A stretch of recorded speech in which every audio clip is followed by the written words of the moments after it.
Back in today's dollars and cents, we're asking some questions. Do you have a will? Do you have a trust? Do you need them? Local financial advisor and insurance specialist Jason Matthews here to help us with all of this. Good morning. Thank you for being here, especially on a holiday. Oh, no problem at all. So hopefully we have some people hanging out a little bit longer since they don't have to go to work. For homeowners, most of our wealth is probably tied into our home, and we want to pass that on to our kids maybe. So is a trust needed to do this? Yes, it is. It's definitely needed. So if you don't have a trust, there's no beneficiary to your home. So what you want to do is make sure you have a trust, because at that point, once you have your trust, you can change the title of your home and put it inside your trust, and that avoids probate. And probate can be very, very costly to pass down our wealth and our home to our children. Okay, a big question that I have is because when you have a trust, I've heard a lot of people say, oh, yeah, we had to sell our parents' home because we couldn't afford the property taxes. The home was reassessed at that new value.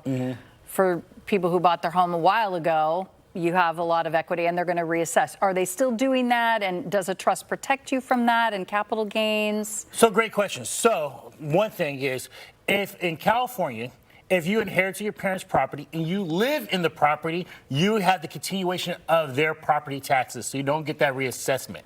Now, due to Prop 19, if you do not live in the property, then you're going to be reassessed the brand new property tax value on that property. Once your parents pass away, you get what they call the step up in basis on the property. So whatever that value is on their day of death, you're going to get that home value without any capital gains. Any gains after that, you're going to have to pay capital gains or any gains after that on the property. Okay, so you do have to live in the home. Is there a certain amount of time you have to live in the house?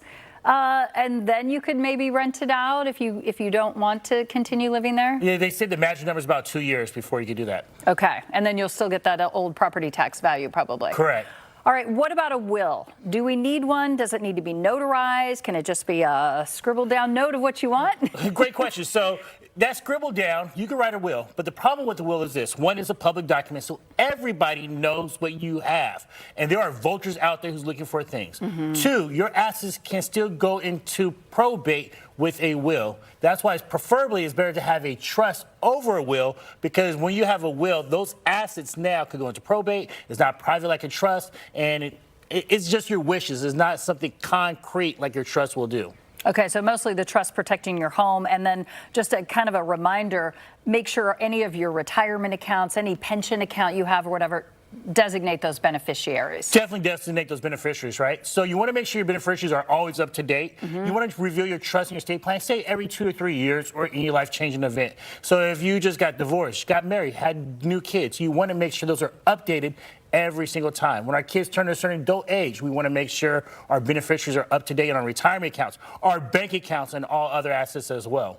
All right. Make sure you stay in good standing with your parents then, so you stay in that will, right? Exactly.